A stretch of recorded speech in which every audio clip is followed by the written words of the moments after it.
This is 33 years of forest fire causes in Canada.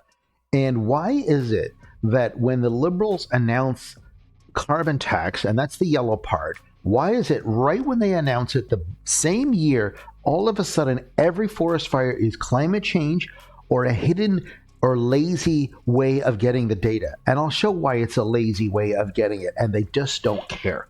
Welcome to Canada Wide. Don't forget to like and subscribe, and let's get into this. Now, all this data comes from the government, and I'll show why it's a very lazy way that they're doing this. Let's have a look here. The area burned by cause class. So over here it's by province. I'm not too hung up on it by province, but if you go look at this data, and I'll go down to the bottom and to the right here, you can see here 2019, 2020, 2021. So COVID happened in 2020.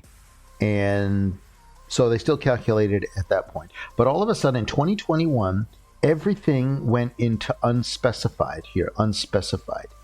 And why didn't they put 2022 in and 2023, the worst years, or 2023 was the worst, 2022 was not. And maybe they did that on purpose. Now, if you look at Ontario, 800,000 hectares, so a little bit under 1 million hectares. Now, why is it? You see this unspecified 50 and 1, and it was very, very little normally for 30 years. But on this one year, 2021, everything went into unspecified. Now, the definition of unspecified has changed, because before, when it was unspecified, when they looked at each category, it was basically whatever was left over. They didn't really know, and they stuck it in there. But then all of a sudden, this unspecified is just lazy. They did not put it into the right buckets. And you're telling me, with all these data scientists and everyone like that, they can predict 50 years in the future, temperature changing of 1.5 degrees, that none of them could have looked at 30 years of data, all of Canada, and sort of give it a percent mix. You know, that 90% are lightning, 7% for the last 30 years are human activity, as an ATV or motorcycle going through, and prescribed burn. Like, why couldn't they break this $800,000 into this category? And they don't want to anymore, because all of a sudden that doesn't fit the climate change carbon tax charge. That's why they didn't do it. Now, it's not like this data is impossible to get, because you can get it.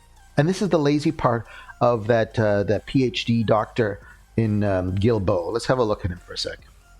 This story here, this person right here, that is, look, this is his professional job, and I guarantee that after September he's not doing much of his job, because there's not many forest fires anyways in general. But this guy is dedicated, and it's only dedicated on climate change, carbon tax, not on actually looking at the data. So why can't this guy populate that data, or talk to the other departments to say, hey, why don't you fill in those last 2 years that you don't have? And don't worry, we'll know what they are. Let's have a look. Okay, first of all, it takes 3 seconds. Ask Google. 2022 alone, about 5 million hectares of tree cover was lost during forest fires. So we know automatically what 2022 is. Let's get 2023 and then put the whole thing together. Okay, there you go. Didn't take another 3 seconds. 18 million hectares of land in 2023. So all of a sudden, if you go back to that other data, we just found 2 more years that the lazy people over there at that government building couldn't get. Let's go back to it. Okay, that's in here. How many hectares burned? So all of a sudden, 2021 is lazy. They didn't put it in the right bucket, just left it as unspecified. So now we know 2022 is 5 million. 2023 is 18 million. Let's put this all together and have a look now at the chart. And that data that it came from, that ugly Tableau data, was not easy to get, actually, but not for me. I can get it. But if you look at here per year, this is what, right off the government website, what it looks like. So you can see here, the last one is about 2021 is the 5 million, and let's add the other 2 years in now.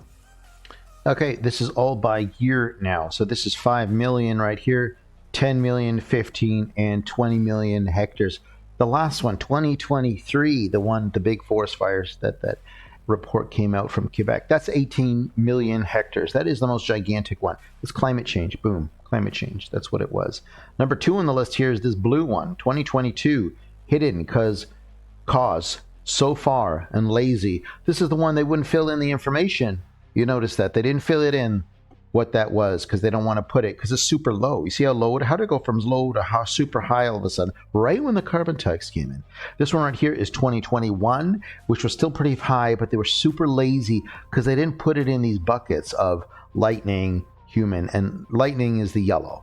So they didn't, too lazy to put this 2022, 2021 in, too lazy to put 2022, too lazy to put 2023 in. Now let's look at this in a Voronio diagram to show how it fits in with the climate tax. Now you put here all 33 years together. Yellow is carbon tax when they started charging it. So all of a sudden, this is all 2023. It's climate change. Don't ask any questions. Follow the science. Number here too, this is 2022, where it was just hidden or they didn't put it in. So why is it that these people, the scientists, can figure out in 50 years a 1.5 Celsius change, but they can't look at data from 2 years ago, 3 years ago, and actually extrapolate what it would fit into, and they won't do it. Now they keep saying, follow the science, you're either ignorant, you have this horrible values, you're incompetent, you can't understand it, trust the science. Well, why don't they look at the science themselves? Because there was no discussion about this climate change. A politician who's not even a scientist anyways, that they didn't actually say that. So all of this only happened when the carbon tax came in. Now there's one other diagram we're going to look here, all of these clauses together. So this is on 33 years of data that the government recorded, not the millions of years that have been going on the earth. So climate change, this is the one, this one on the left, 2023, it is that. Next one, hidden cause so far. They won't give you the cause, and they're just lazy. They're not putting it into a bucket because that's different from the unspecified. This is the unspecified where they were just too lazy in the whole year in 2021 to actually put it in the right category. And all of this is all other time. Lightning. Each one of these colors is a different year. So some years are worse and others are not. But it's almost like the more lazy you get or the more you just change the key performance indicators, the more it fits your narrative. You notice that because they're not actually sharing that data. Because if I go back to the original data here, in this one right here, this data is not too easy to get. It's sort of, they're showing it in a way, they're showing a chart that they think is helping their narrative. They're not actually trying to give you the data, let normal people just look at it and make their own conclusions of it. Because it's really not fair that they do this. And that guy, that doctor from Rimouski, how he gets to extrapolate what he sees from here as well. And there's so many charts. And if you looked at here, one more thing too, this map of all the forest fire permits, and this is sort of in line with where the forest fires were. All of these fires, they're all in locations where most of 80% of the Canadians do not live. This is the government's responsibility to manage this forest. It's not someone paying tax in Toronto or Vancouver or anywhere in Canada. All these fires are from the government should be managing because not many people live there and they shouldn't be putting all that responsibility of charging tax on it. And I'll show the population of under that line there, that 50% live right there and another 80% there, and that's pretty well it where those fires are. This is the government's problem that they need to manage and not hide the information. They need to keep managing like they've been doing for the last 100 years and stop doing this narrative. So let me know in the comments what you think. Like and subscribe. I'll see you in the next video.